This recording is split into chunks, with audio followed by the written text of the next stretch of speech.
بدل قدفات يتبلغني حاجاتي بزيحون خلوا بيرني مخال خبيبني ببساعته نحد ساعات انت تسأليو انت يزفتر يمسلكم أبوش تسألوت أبزريا خازلو دباب ناب سماوي طلقاتا ونت تغير ዝተወሰነ ናይ ግዜ ገደብ ኣሎ ኮይኑ ግና ብዝሕዝን ኩነታት ኣብዝሖም ኣመንቲ ኣብቲ ደረጃት ንምብጻሕ ዝተወሰኑ ደቂቓታት እንትተርፎም እዮም ተቋርጹ። ኣብ ውሽጢ እዚ ቪድዮ እዚ ንሓደ ሰዓት ዝኣክል እንትትንጽሊ ኣብ ውሽጢ መንፈሳዊ ዓለም ዝከናወኑ ኣደነቕቲ ነገራት ክገልጸልኩም እየ። እዚ ማለት ግን ንሓደ ሰዓት ምጽላይ ጥራሕ ትኽክለኛ ጸሎት እዩ ማለትና ኣይኮነን። ስለዚ ግዜኹም እንተይባኸንኩልኩም ናብቲ ጉዳይ ከኣቱ ኣብ ውሽጢ መንፈሳዊ ዓለም ንዝተወሰኑ ደቂቓታት ጥራሕ ዝጽሊ ክርስትያንና ኣብ መንጎ ቅድሚ እግዚኣብሔር ንንውሕ ዝበለ ግዜ ዝጸንሕ ክርስትያን ዓብዪ ኣፈላላይ ኣለዎም። ብኣሃዛዊ መረዳእታታት ክርአ ከሎ ብማእኸላይ ሓደ ክርስትያን ኣብ ጸሎት ዘሕልፎ ግዜ ካብ 5 ደቂቓ ዝነኣሰ እንትኸውን ኣብዝሖኦም ድማ ንዝተወሰኑ ሰከንዳት ጥራሕ እዮም ዝጽልዩ። በዚ ዝኾነሉ ምኽንያት ኣብ ግዜ ከይዲ ነቶም ኣመንቲ ሰይጣን ጸሎት ኣሰልቻይ ከም ዝኾነ ስለ ዘምሃሮም ወይ ድማ ስለ ዝነገሮም እዩ። እዚ ብምዃኑ ድማ ኣብዝሓ ክርስትያናት ኣብ ጸሎት ቦታ ንንውሕ ዝበለ ግዜ ምጽባይ ክሳብ ዝኣብዮም ምስ ጸሎት ብዝተሰሓሓተ መንገዲ ተለማሚዶም እዮም። ኣብ ማቴዎስ ምዕራፍ 26 ቁጥሪ 40 ኢየሱስ ክርስቶስ ኣብ ውሽጢ ጸሎት ስለ ዘሎ ናይ ግዜ ንውሓት ዝጠቐሰሉ ዝተፈለየ ወቕቲ ነይሩ። ኢየሱስ ክርስቶስ ናብ ደቂ መዛሙርቱ ተመሪሱ ደቂሶም ስለ ዝረኸቦም ንጴጥሮስ ክሳዕ ክንዲ ዝዶ ሓንቲ ሰዓት ምሳይ ክትነቕሑ ኣይከኣልኩምን ኢኹም ኢሉ ሓተቶም። እዚ ሕቶ ቀሊል ክመስለና ይኽእል እዩ። ኮይኑ ግና ኢየሱስ ክርስቶስ ኣብዝሓ ክርስትያን ዝተኸምናሉ ሓደ ነገር እናገለጸልና እዩ ነይሩ። ኢየሱስ ክርስቶስ ንምንታይ ብፍሉይ ንሓደ ሰዓት ጠቒሱ? ምኽንያቱ ስጋ ንምቁፅጻርና ነቲ መንፈሳዊ ሰብ ሙሉእ ንምሉእ ንምንቃሕ ዘድልዮ ዝነኣሰ መዐቀኒ ወይ ድማ መመዘኒ ሓደ ሰዓት ብምዃኑ እዩ።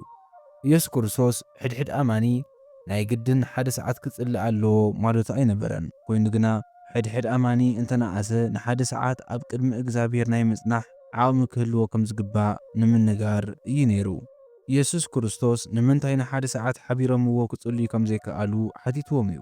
እዚ ዝኾነሉ ምኽንያት ኣብ ውሽጢ መንፈሳዊ ዓለም ናትካ ሓሳብ ተናጊርካ ትለዓሎ ስለ ዘይኮነ ጥራሕ እዩ። ኮይኑ ግና ንሓደ ሰዓት እንትትጽሊ ኣብ ውሽጢ መንፈሳዊ ዓለም ብትኽክል እንታይ ከም ዝፍጠር ትፈልጥ ኢኻ። ሰላም ከመይ ኣለኹም? እስካዕ ሕዚ ብድምፂ ብዝተፈላለዩ ምድለዋት ንክልተ ዓመታት ሓቢርና ጸኒሕና ኣለና። ሓቢርና ኣብ ዝነበርናሉ ግዜያት ናይ ምስጋና መልእኽታትኩምን ሓሳባትኩምን ኣካፊልኩምና ኢኹም። ነዚ እግዚኣብሔር ኣምላኽ ዝተመስገነ ይኹን። ሕዚ ድማ ኣገልግሎትና ብዝበለጸን ምስፋሕና ሰባት ካብ ዝሓለፈ ደካማ መንፈሳዊ ህይወቶም ወፂኦም ናብ ዝሓሸ መንፈሳዊ ጥንካረ ብኸመይ ከም ዝተሰጋገሩ ምስክርነት ዝህብሉ ናይ ቪድዮ ኢንተርቪው ወይ ድማ ፖድካስት ንምጅማር ሓሲብና ኣለና። እዚ ንምግባር ናታትኩም ሓገዝ ኣድላይ ኮይኑ ተረኺቡ ኣሎ። ሕድሕድ ናይ ቴክኒክ ኣቑሑት ካሜራ፣ ማይክና መብራህቲ ብምግዛእ ወይ ድማ ብገንዘብ ድጋፍ ብምግባር ኣብ ቀረባ ግዜ ጽሬቶም ዝሓለዉ ኣገልግሎታት ሒዝናልኩም ክንቀርብ ኢና። ሰብስክራይብ ጌርኩም ስትከታተሉና ኣዝና እናመስገንና ናብቲ መደብና ክሕፈኩም። እዚ ንምርዳእ ናይ ጸሎት ከይዲ ክርአ ኣለና። ኣብ ውሽጢ መንፈሳዊ ዓለም ናይ ጸሎት ሙሉእ ሓይሊ ንምርካብ ክትሰብሮም ዘለካ ልምድታት ኣለዉ። መጀመርታ ዝኽሰት ናይ ስጋዊ ዕንቅፋት ምስባር ናይ መጀመርታ 15 ወይ 20 ደቓይቕ እንትትጽሊ ኣብዝሓ ግዜ ምስ ናይ ባዕልኻ ኣእምሮ ኢኻ ትቃለስ። ሰውነትካ ምስ ልቻው ይጅምር። ኣእምሮ ዝነገርካዮ መልእኽቲ ይዝክር። ብሃንደበት ጥሜት ወይ ድማ ድቃስ ይስምዓካ። እዚ ብኣጋጣሚ ዝመጽእ ኣይኮነን። እዚ ናይ ስጋዊ ባህሪ ተቃውሞና ሰይጣን ንስጋኻ ተጠቒሙ ትኹረትካ ንምስራቕ ዝገብሮ ጻዕሪ እዩ። ሕዚ እንተቋሪጽካ ኣብ መንፈሳዊ ዓለም ክትቅበሎ ዝደለኻዮ ነገር ሙሉእ ብምሉእ ከም ዘይትቕበል ይፈልጥ እዩ። መንፈሳዊ ዓለም ይሰምዕ እዩ ዘሎ። ኮይኑ ግና መልእኽትኻ ምስ ናይ ስጋ ኣውያት ተሓዋዊሱ ስለ ዘሎ ኣብ ውሽጢ መንፈሳዊ ዓለም ብውሽጢ ጸሊም ግመ ከም ዝሓልፍና ንናይ ዓለም ዓውዓውታ ከም ዝቃለስ ሰቢኻ ትርአ። ኣብዚ ክተቋርጽ የብልካን። ኣብዝሓ ግዜ ኣብዚ እንተቋሪጽካ ዝጸለኻዮ ጸሎት ካብ ኣእምሮኻ እምበር ምስ መንፈስካ ዘይክኸውን ይኽእል። ኮይኑ ግና እዚ ናይ መጀመርታ ተቃውሞ ሓሊፍካ እንትትቕጽል ብርግጽ ዝኾነ ነገር ምቕያር ይጅምር።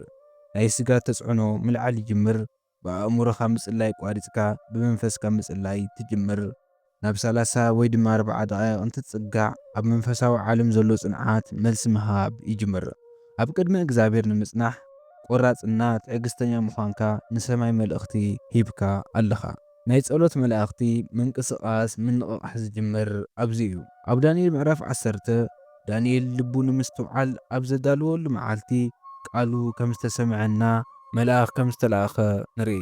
እቲ ውግእ ጽንዓት ይሓትት ነበረ። ንሓደ ሰዓት እንትጽሊ ብሓቂ መለኮታዊ ሓይልታት ኣብ ኣከባቢኻ ብነፃነት ንክንቀሳቐሱ ዘኽእሎም መንፈሳዊ ሽፋን ወይ ድማ ነዳጅ ተቕርብ ኢኻ ዘለኻ። ያዕቆብ ብሕልሙ ከም ዝረኣዮ ዓይነታት መሳልል እናሃነፀ እዩ። ጸሎት እግዚኣብሔር ነገራት ንክገብረልና ምሕታት ጥራሕ ኣይኮነን፣ ናይ ሰማይ ድባብ ናብ ምድሪ ምውራድ እዩ። ብከምዚ ኣብቲ ኣከባቢ ዘሎ ድባብ ይልወጥ። ኣብ ገዛኻ ወይ ድማ ኣብ ኣእሙሮኻ እናዓሰሉ ዝነበሩ ኣጋንንታዊ ሓይልታት እናሰፍሐ ብዝኸይድ ናይ እግዚኣብሔር ሓይሊ ይድፍኡ። ብጸሎትካ ብዝምንጩ ብርሃን ጸልማት ኣብቲ ኣከባቢኻ ምጽናሕ እስካዕ ዘይኽእል ሓያል ይኸውን። ናይ ገሃነም ድባብ ብናይ ሰማይ ድባብ ይትካእ እዩ ዘሎ። ካብኡ ሙሉእ ሰዓት እንትትሻገር ናብ ናይ ምግላጽ ዓለም ኢኻ ትኣቱ። ኣብ ውሽጢ መንፈስ ቅዱስ ህርኩት ዝብል ቃል ኣብ ጥቕሚ ዝወዓለ ናይ ግሪክ ቃል ህያው ዝኾነሉ ቦታ ኣብዚ እዩ። ትርጉሙ ድማ ንቑሕ ምዃን፣ ምጽባይ፣ ሙሉእ ንሙሉእ ህያው ምዃን ማለት እዩ። ኣብዚ ኩነታት ውሽጢ መንፈስ ቅዱስ ናብ መንፈስ ነገራት ምፍሳስ ይጅምር። ፈጺምካ ዘይሓሰብካዮም ነገራት ምጽላይ ትጅምር። ንዓመታት ዝተሸገርካዮም ሽግራትካ አንደበት መፍትሒ ትረኽበሎም ትጅምር። ንምንታይ? ምኽንያቱ ንዝረትካ ምስ መስመር ሰማይ ስለዝተስተኻኸለና ካብ ኣውያት ዓለም ስለዝሓለፍካ እዩ። እግዚኣብሔር ናብ መንፈስካ ምስጢራት የምጽአልካ። ንስራሕ ዝኸውን ስልቲ ስለ ዝኾነ ርክብ መጠንቀቕታ ወይ ድማ ነፍስኻ ዘጽንዕ ቃል ክህበካ ይኽእል። ኣብ መዝሙር 91 ቁጽሪ 1 ዝተጠቐሰ ናይ ልዑል መሕደሪ ወይ ድማ ናይ ምስጢር ስፍራ እዚ እዩ። ጸላኢ ኣብዚ ክንኽእካ ይኽእልን መንፈሳዊ ዓለም ንስልጣን ይፈልጦ እዩ። ንሓደ ሰዓት ናብ ናይ ጸሎት ቦታ እንትትኸይድ ክብሪ ሒዝካ ኢኻ ትወፅእ። ኣጋንንቲ ይፈልጥዎ እዮም፣ ሕማማት እውን ይፈልጥዎ እዮም። ናብቲ ናይ ጸሎት ክፍሊ ዝኣተኻ እቲ ዝነበረ ሰብ ኣይኮንካን፣ ብኽብሩ ተለዊጥካ ኢኻ። እዚ ለውጢ ብክልተ ደቂቓታት ጸሎት ኣይኽሰትን። እዚ ዝኸውን ኣብ ቅድሚኡ እንትትሕሎ ጥራሕ እዩ። ንሓደ ሰዓት እንትትጽሊ መንፈስካ እናሓደስካ ኢኻ ዘለኻ። ደረቕ ስፖንጂ ንሕሰብ እሞ ናብ ውሽጢ ማይ ብፍጥነት ኣጥሊእካ እንተውፂኻዮ ላዕላዩ ጥራሕ እዩ ዝርሕስ። ኮይኑ ግና ኣብ ውሽጢ ማይ እንተጽኒሕካዮ ሙሉእ ንሙሉእ እዩ ዝርሕስ። ብናይ እግዚኣብሔር ህልውና እንትትኽበብ እቱ ድባብ ንሱ ሒዝካ ኢኻ ትጓዓዝ። ካብ ናይ ጸሎት ክፍልኻ ወፂኻ ናብቲ ካልእ ክፍሊ እንትትኣቱ ኣብኡ ዘለዉ ኣጋንንቲ ምስቲ ንጉስ ከም ዝነበርካ ይፈልጡ እዮም። ምንጋር እውን ኣየድልይካን። ንሓደ ሰዓት ምጽላይ መንፈሳዊ ጥንካረ ከም ዝሃንጽ ምርዳእ ኣድላይ እዩ። ሓደ ጎያዪ ብዘይ ልምምድ ማራቶን ምጉያይ ከም ዘይኽእል ኩሉ ሓደ ኣማን ድማ ኣብ ጸሎት ዝርከብ ጥንካረ ዘይብሉ ልዑል ደረጃ ዘለዎ መንፈሳዊ ጦርነት ምውጋእ ኣይኽእልን። ናይ ሓደ ሰዓት ምልክቱ ንናይ ጸላኢ ሓይሊ ንምጽዋር ዘኽእል ጭዋዳ እተሃንጸሉ ሰዓት ምዃኑ እዩ። እግዚኣብሔር ኣብ ምድሪ ዝሓብርዎ ስራሕተኛታት ይደሊ እዩ። ክገብሮ ብዝደለዮ ነገር ከኣምኖም ዝኽእል ሰባት ይደሊ። ናቱ ሸኽሚ ንምቕባል ዓርስና ባዶ ንምግባር ግዜ ይወስድ። ንሓደ ሰዓት እንትትጽሊ ኣምላኸይ ናብዚ ዝመጻኹ ንናይ ባዕለይ ሓሳብ ጥራሕ ዘይኮነ ንዓኻ እውን እዩ እናበልካ ኢኻ። ፍጹም ዝኾነ ናይ እግዚኣብሔር ፍቓድ ምጽላይ ትጅምር ኣብ ግዜ እዚ እዩ። ናቱ ፍቓድ ክትጽሊ ከለኻ ድማ እቲ መልሲ ዝተረጋገጸ ይኸውን። ናይ ግዜ ስርዓት ኣይትነዓቕ። ካብዚ ሰዓት እንድሓር ጽበየካ ናይ ሓይሊ ክብርና ናይ መላእኽቲ ኢድ ኣእታውነት ዓለም ኣሎ። ናብቲ ጸሎት ግዜ ንኽእል። ናይ ሰማይ ኣቦይ ኣብ ቅድሜኻ ናይ ምጽናሕ ጸጋ ይልምነካ። ብጸጋና ብልመና መንፈስ ኣጽናዓኒ። ምሳኻ ዘለኒ ግዜ ክሰርቕ ዝሙክር ናይ ድቃስና ናይ ሓሳብ ምብትታን መንፈስ ኩሉ ይቃለሶ።